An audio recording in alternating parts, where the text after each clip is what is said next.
few introductory comments, similar to what I said before. As a courtesy, everyone's had their cell phones off. In addition, action taking on conditional use permit requests will have taken effect 5 working days following this meeting, unless a written appeal of the Planning Commission decision is filed with the Planning Office by Monday, November 3rd, 2014 at 5 o'clock. In the event of an appeal, the decision will be referred to the County Commission for a hearing on Tuesday, November 18th at or after 9:15 a.m. Final action will be taken on the text amendment, will also be heard at the November 25th meeting. This time, the Planning Commission will consider the joint consent agenda. The minutes of the September 22nd meeting are included in the consent agenda. Are there any objections from the Planning Commission members to any item on the consent agenda? Hearing none, next I will read each item of the consent agenda. If any member of the audience objects to the item, please raise your hand, and the item will be moved to the regular agenda to allow you to address the Commission later in the meeting. Okay, so let's start with the consent agenda. Item 1 is approval of the minutes from September 22nd. Item number 2 is conditional use permit number 1445 to allow a medical waste transportation facility on the property legally described as, basically this is the Renner exit, right? And Dominic Street. Dominic Street on Renner exit.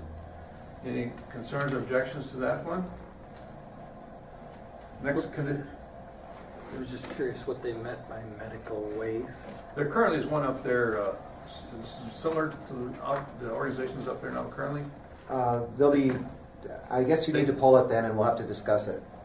I'm curious, I work in healthcare and I was just curious about That's where all those biomeds, they go up there and sterilize them and all that would be stuff. going through that, or? There's a facility currently up there that basically uses microwaves to sterilize all that stuff. It's I packaged see. and goes to Sioux Falls Yeah. Regional Landfill. All right. This they transport out of state. They're not taking to the landfill, but it's similar.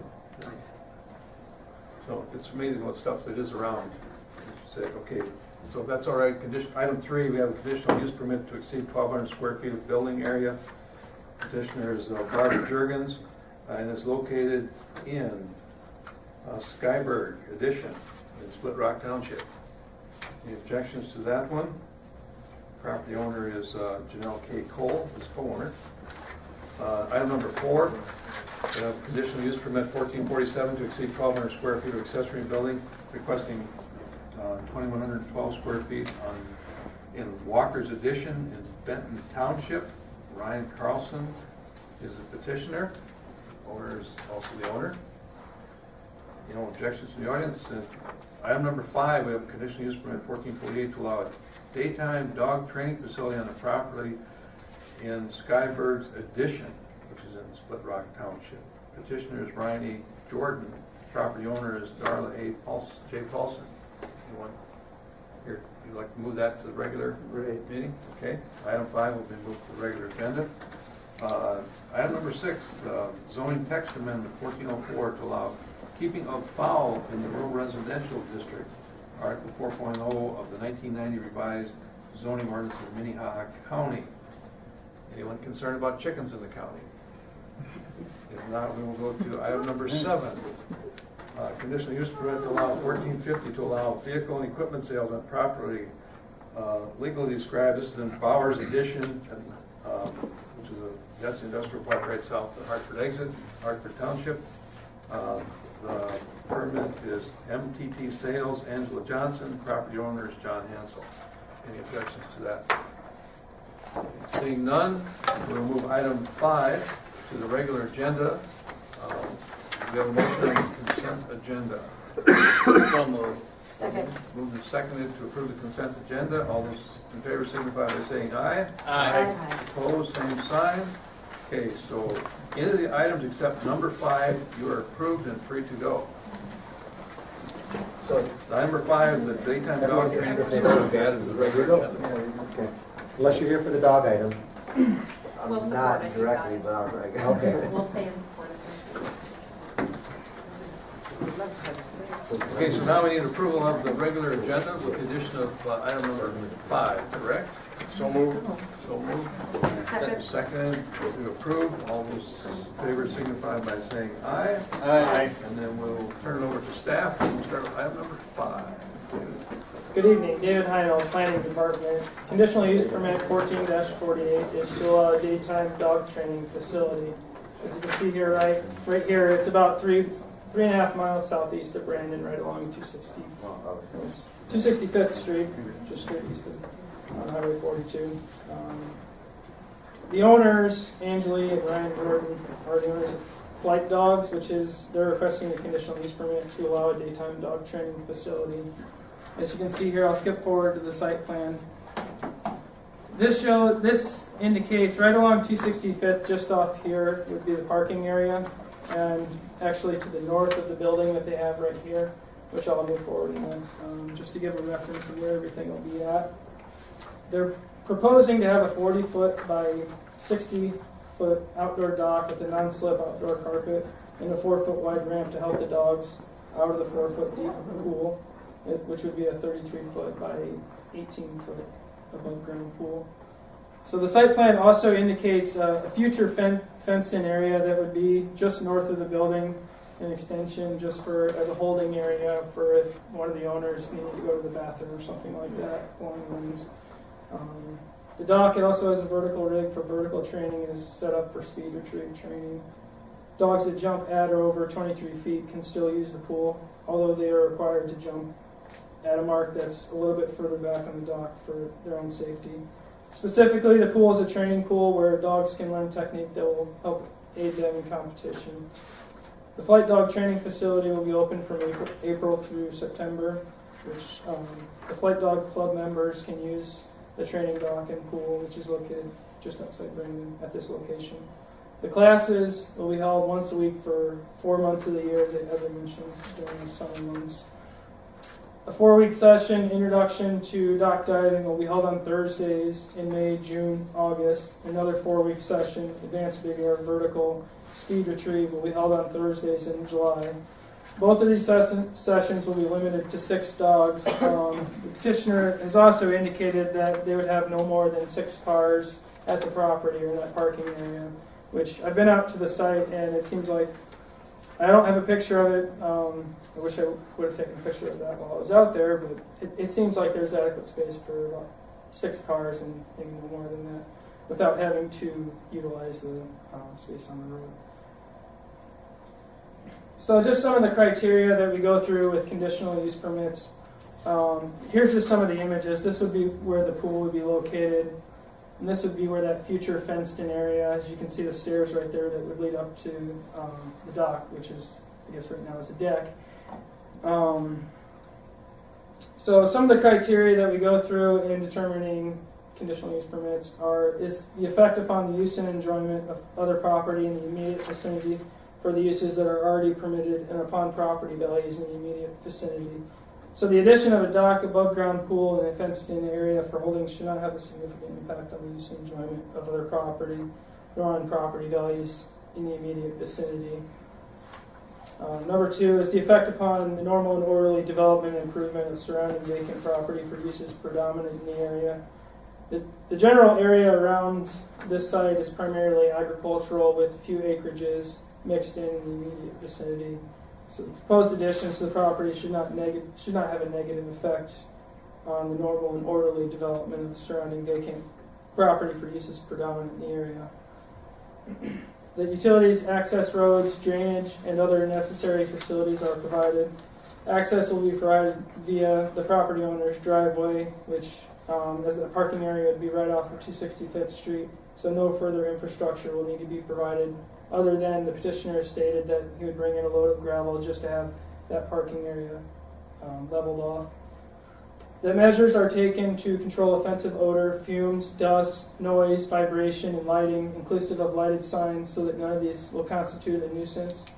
No offensive nuisances shall be permitted at any time during the use of the proposed structure or as the daytime dog training facility. The dogs will be kept under supervision by the owners who are expected to assume full responsibility for their pets and children, as the owner has spelled out in the narrative that they have provided. And that all lighting should be directed downward in order to prevent direct spillage of light off the property. So staff recommends the proposed flight dogs, training dock, and pool as an adequate accessory use to the continued use as a residential lot. Staff recommends approval of conditional use permit 14-48 with the following conditions. The conditional use permit 14-48 shall permit a daytime dog training facility, that the hours of operation shall be open to the public from 8 a.m. to 9 p.m., that the proposed use shall adhere to the submitted site plan dated 9/25/2014. All waste shall be disposed of in conformance with the solid waste ordinance, that all lighting shall be of a full cutoff and fully shielded design directed downward to prevent light pollution off of the property, that six parking spaces be provided in conformance with Article 15, and parking shall not be permitted on 265th Street at any time, that a building permit is required for the training dock and above-ground pool, that a building inspection is required prior to the commencement of operations. So with that, I guess I ask if there are any questions from the commissioners first. I think I had one, unless somebody else has anything else. The question I had, David, is why on the conditions, I thought there'd be a condition which would specifically state that there shall be no boarding of dogs other than those owned by the petitioner. I mean, because that's usually what people are most concerned about is, it becomes a boarding kennel, and especially if there isn't a requirement that the boarding has to be done inside, it becomes a noise issue with a lot of people, even though it's out in the country. So that was the only thing I had. We'll get to you in a minute. So that was the only question I had. Okay, no questions? Thank you, David. We'll let the petitioner come forward and answer all the questions that we need. So, would the petitioner please come forward and state your name and address, please? Okay. Ryan Jordan, 1417 Creekside Circle, Brandon, South Dakota. Okay. And can you tell us a little bit about this, any of the conditions, or address any of the conditions that were put forth? Or? No, I agree with all the conditions that were put forth. To answer your question, we do not want a boarding kennel facility. We just wanted a strictly daytime flight training, outdoor training. I don't want to be, we don't want to be responsible for having a kennel or noise complaints or anything like that, because we just don't want to, honestly, we just don't want to have a kennel there. We want to be there only from a short amount of time during the day. Our proposed time that we initially set forth was from 6:30 to 8:30 in the evenings, or early afternoon in the evenings. And it won't be. Any questions for the petitioner? Okay, if not, someone else in the audience want to address this, please? Thank you. I'm Rocky Loose Rock. My address is 26493 483rd Avenue, Okay. which my backyard faces back at what they're building there. So you're the place below? I'm down the valley and on the other side. You're up over here? Oh, you're I'm right there. You're about a quarter mile away? Yeah, 1,000 feet, something like that. He's just to the right where that mouse is at. He's in between the top road and the bottom road, right smack dab in the middle. So he's not quite far northwest of where you're thinking. It's right off of the white. Okay, so up in there. Yeah. Trying to get it over there, it doesn't want You want me to do it? He's above it, he's 1,000 feet north of it, okay. He's right above the acid Okay. sun. Yeah, right there is my. Okay. Oh, right Oh, there. okay. Okay. Okay, Thank and you. there's a valley down between us, Draw. so I mean, I have a clear view of Sure. where they are. My big concern is if they have 6 dogs jumping in the pool, the other 5, one will be jumping, the other 5 will be barking. I mean, there's nothing more annoying than barking dogs, and the neighbors have dogs, they'll join in, and I guess that's my big concern. I don't know how I address this is, I mean, if they have a permit to do it, my complaints will just fall unheard. And the other problem I have is he doesn't even live there. I mean, shouldn't that be part, if you're gonna run a business on an acreage, shouldn't you be living there? I mean, it'd be like me going to Brandon and say, hey, you wanna bring your business out to my place? You can have cheap rent. I mean, I think you're straying away from the intention of a home business. especially when it's gonna affect other people with the noise. So, picture here. So there is a residence there though, right? There's a residence there, but it's not his. Okay. Okay. Any questions from me? Okay, any other questions of Mr. Lisbrock? I would hope that some of the other neighbors would say something, but it kind of pits neighbor against neighbor is the problem with these things. That's understandable. Thank you. Any other comments? Yes. Yes. State your name and address, please. Josh Jurgens. My address is here in town, 49 South Willow. My mother is Barbara here. She's the property strictly to the west. Although I kind of agree with Rocky's concerns on some of the sound issues and stuff like that, my question is how exactly this is going to be built, if there's going to be a fence and things like that. With the way of the land, as you walk out of my mom's house, the first thing you see is right behind their barn is going to be this structure. If it was placed differently, which I know right now is probably not very conducive for how they have it, because half of it's built, essentially you're going to see dogs jumping right off in there. She has horses, again, they're going to be, all dogs bark, hers bark. It's a noise complaint. It's just kind of what we're going to be seeing on that side of stuff. I just don't want that to be a whole nuisance. And then the other issues proposed is that street that they're on, there are so many people that do not obey the speed limit in the first place, that do 65 down that road. I have two nieces that come out to mom's place. I have 2 kids myself. I know surrounding everybody has kids, so that's one thing that in play is more cars that we might not need coming down that way. Just kind of my couple concerns with that kind of thing too, is just making sure it's not quite a nuisance from everything that's coming around. So as I look at this picture, your mother's house is immediately next door. Yeah, I know you guys have another picture if you want to go. So, yep, this is her house that you can see right on the left side of this photo. And you can see her barn right there, where that is at. And I'm not sure how high this current structure is that they have. So her house is right here? Correct, yep. And this is her barn right here? Yep, that's correct. So that's where number 3, I think, was on the agenda. She's adding stuff on there just to get some things out of the way so it doesn't clutter stuff up. With the structure that they currently have there that they built this deck, it looks like it's already maybe 10 to 12 feet high, which means if you want to not have, not be able to see it so much or have issues that way, obviously you have to build a bigger fence that way. Again, I'm just kind of thinking out loud in that sense, but. Are there trees? Is that a tree line between the 2 properties? Yeah, but They're not young? quite as tall as I am. They're 4-foot trees at best, so that's not doing anything. These properties are close enough together that, you know, when these guys are out and grilling and enjoying themselves on the deck, we can hear them in the front yard, and I'm sure it's vice versa with that, so it's very close that way. I'm sure when our dog barks, it gets annoying, and vice versa when it does happen. Again, it's a farm place, whatever that's going to happen, but kind of, again, the noise issue and just what could come of it, I'm just kind of worried. Even if there are only 3, 4, 5 people out there, or vehicles, I should say, that's all right. So. All right, thank you. Anyone else? Okay, with that, we'll close the floor. Commission comments, any additional information on requests or action?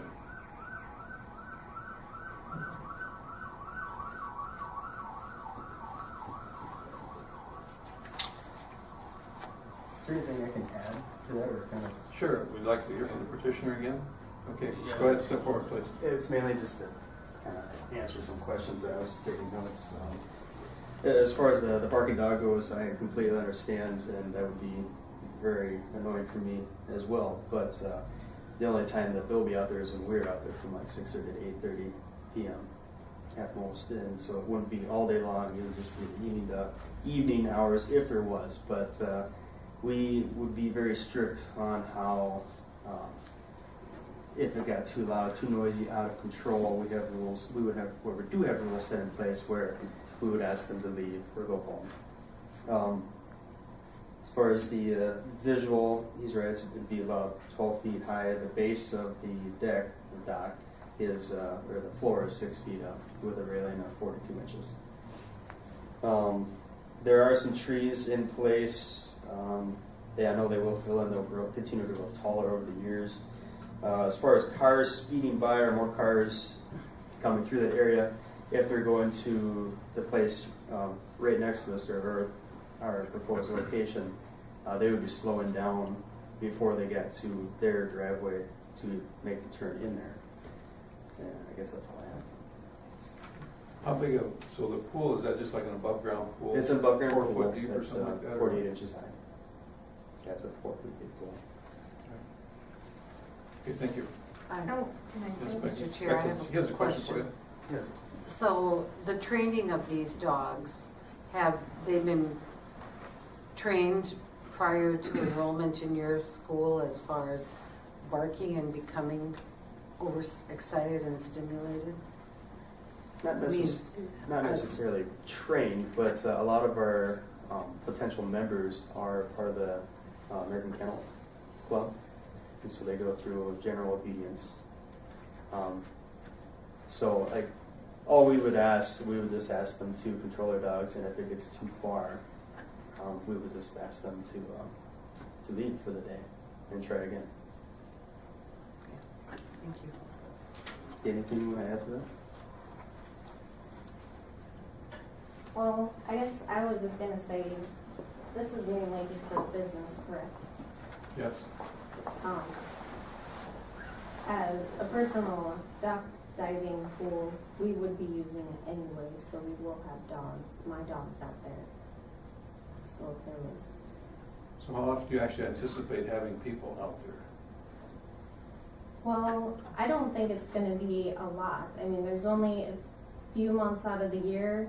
I don't have a lot of members, and I don't want a lot of members. It's going to be very controlled, and if there are things that come up where there are problems, you know, we would just split them up, or maybe there's only a few of them that come out at a time instead of a big group of them. That would help with the barking, if we do have some barking.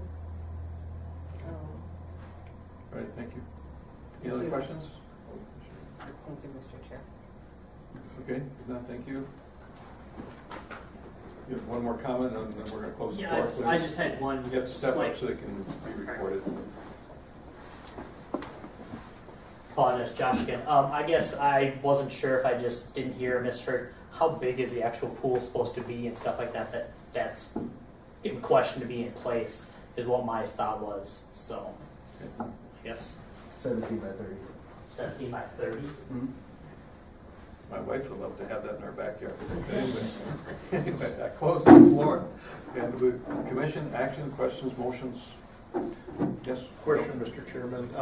The gentleman here brought up the issue of, you know, if there is a noise concern going forward, is there a right to the nuisance because the conditional use permit has been granted? Any experience with that? Question with Scott. I don't understand what Mr. Lusbach's saying, because when big old Toby a quarter mile away from me barks, I can hear that. If we have a little dip, and you can just hear it coming right across, I mean, especially in the morning. Fortunately, he moved down the road one house. He isn't there anymore. But, Well, that's you know, that it's going to be tough to enforce barking dogs because it's not. Typically, we only do that kind of enforcement if it's after 11 p.m. Then it's Okay. then it's considered a nuisance. I mean, if you have dogs barking at 8 o'clock at night, it's not really considered a nuisance. However, you know, I think we can deal with this. You know, if it's a conditional use permit. Now we're talking really two different things, because one, a barking dog, a residential barking dog, is a barking dog, and it's not enforceable as a nuisance. Operating a business, you know, you can address it, but I think these people are all correct. You're going to have barking dogs, and it's an outdoor facility, and so you know, I don't also want to have something in there because, I mean, we need to, if you're gonna do, add a condition that deals with barking, it needs to be pretty specific, because I don't wanna be going out there every night because a dog barked. And, and that's how these sometimes that's the neighborhood dynamics, is that they'll call if there is a dog barking.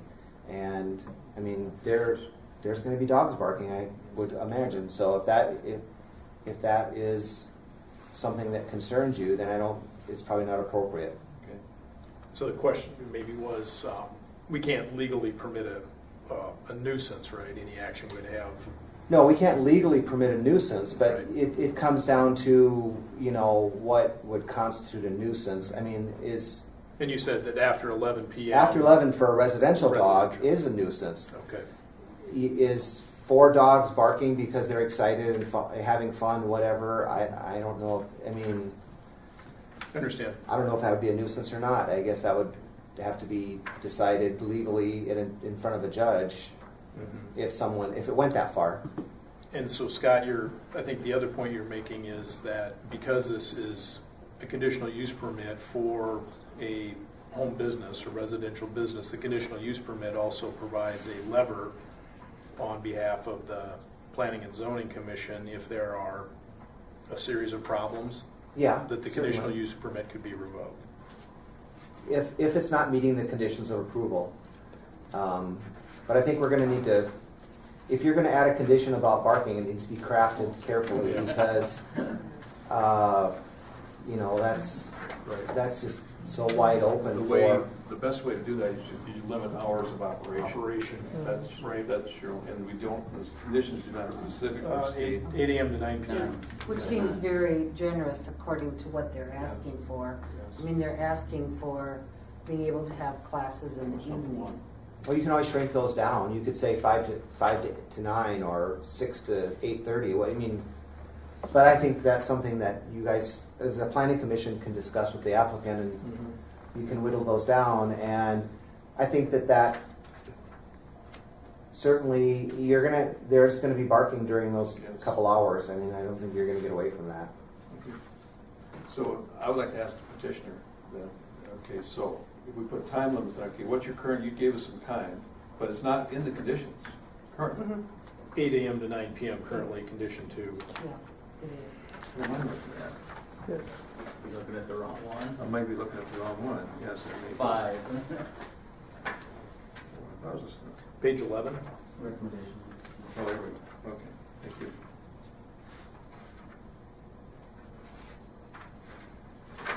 Okay, there we go, okay. 8 a.m. to 9 p.m., okay.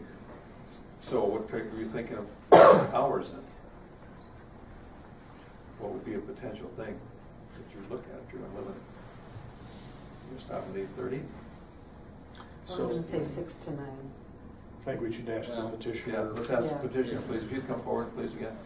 Let's just talk about hours of operation, what you anticipate, you gave us a few ideas, Okay. what you were thinking, and what were they?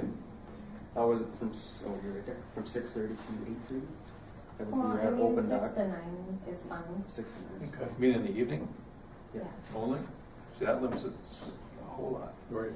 from what you've got here. Some Saturdays. So at least 3/4 of the day would be peaceful.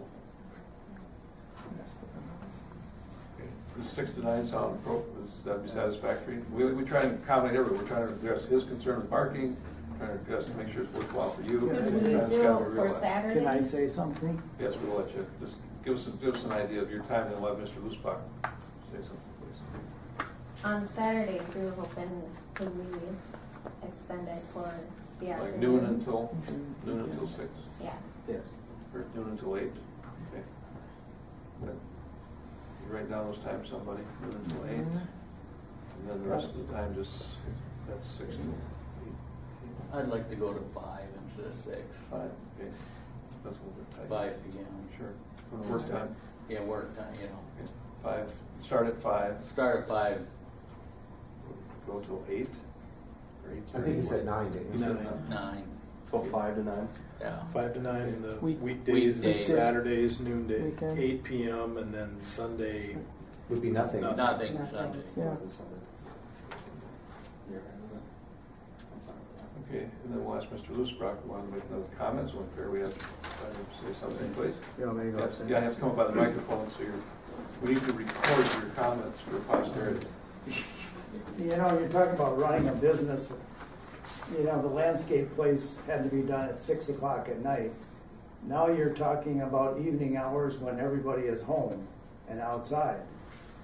I mean, if it's gonna be a business, it needs to end at 6. I just disagree totally with it, what you're saying. 9 o'clock at night for noise is acceptable. Not when your family's outside or on the deck. Excuse me. Okay, thank you. Okay, so I think we've heard enough to close the floor. We're looking for a motion for action. Further discussion, please.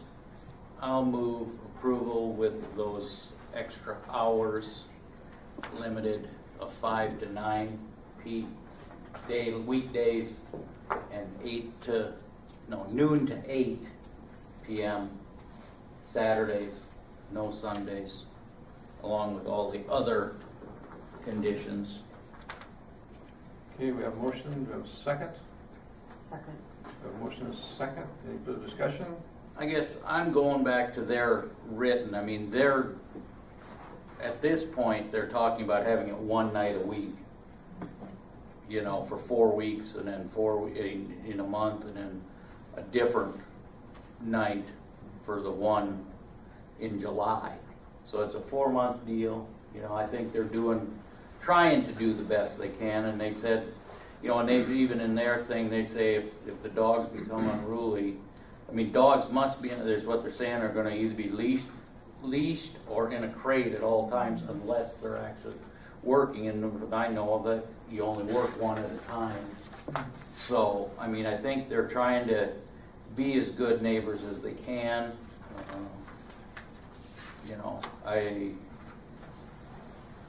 So I think it's that's why I'm supporting it. Okay. Any comments? If not, we'll move for action. All those in favor of the motion signify by saying aye. Aye. Opposed, same sign. Aye. Okay, one opposition. Motion carries.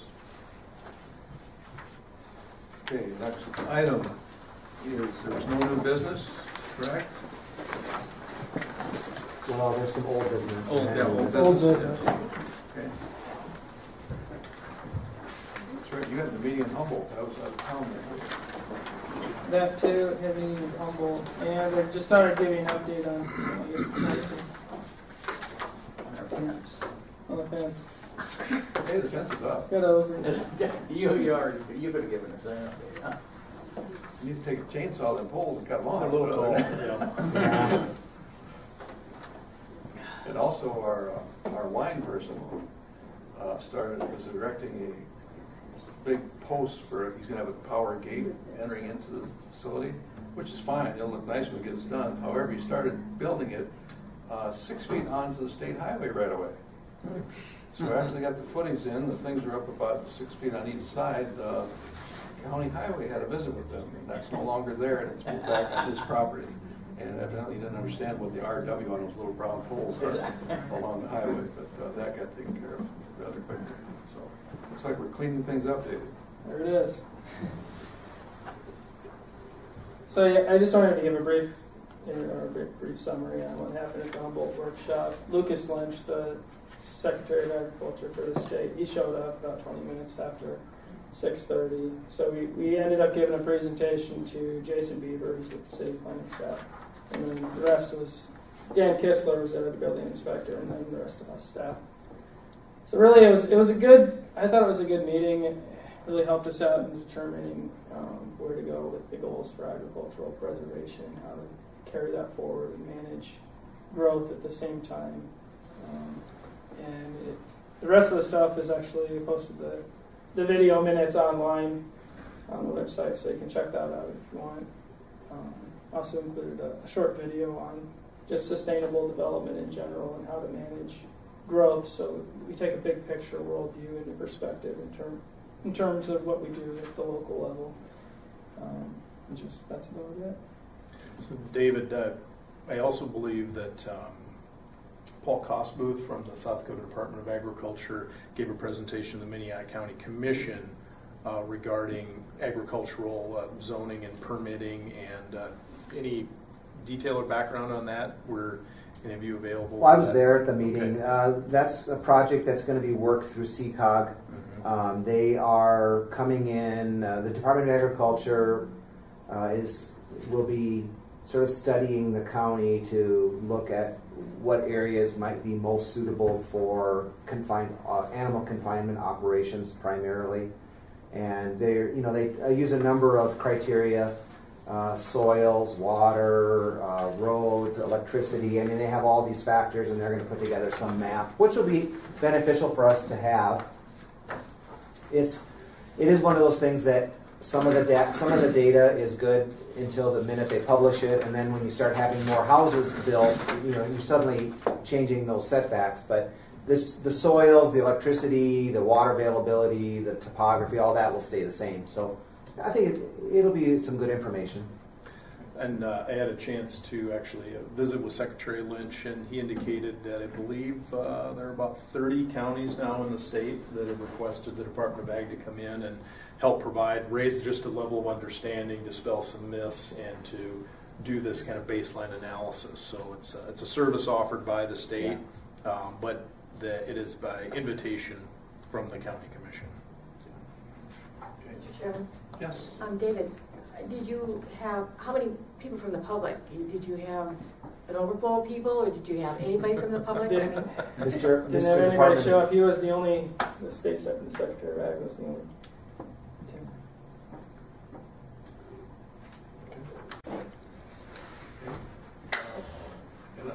Under new business, we have an update on the ag tourism permit that Kevin worked with, that you were just talking about. I think Kevin will tell you, it was amended at the county commission. He can go over what they did to amend the conditions that came from you. Yeah, so at the last minute, we received a kind of another letter between the petitioner and the neighbor, an agreement that took into account that the neighbor wanted a buffer zone. So we're going to leave like a 200-foot buffer, I believe, between the property line and the winery, as well as lowering the number of people who are allowed at the public and private events. And I think that lowered down to 250 or something, 275. Basically cut in half. Yeah. So those were the two conditions that were added on to. Otherwise, all the signage requirements and everything else passed.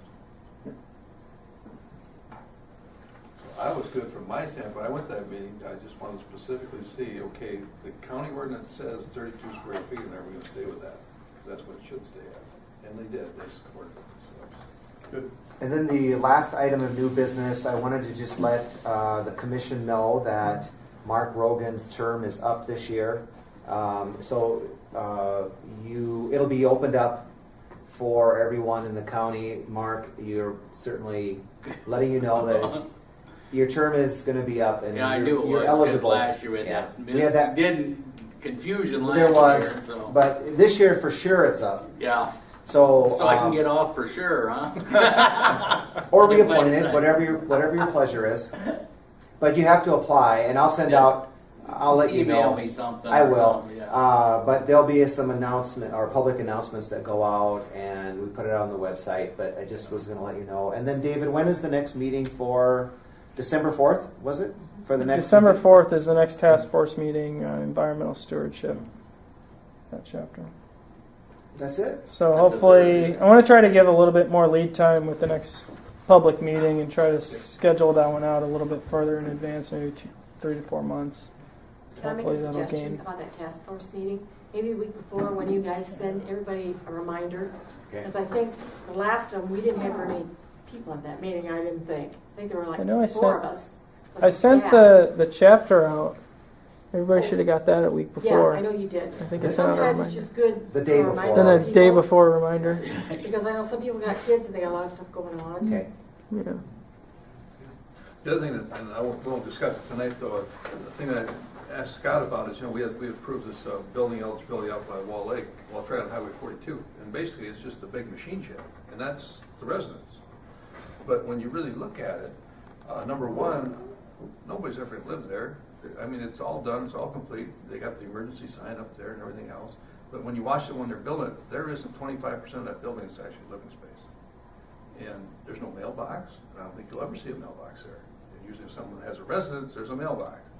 And so what is a residence? Especially, and now you just have this big machine shed sitting on an acre of land because somebody wanted a storage building and could afford the eligibility to do it.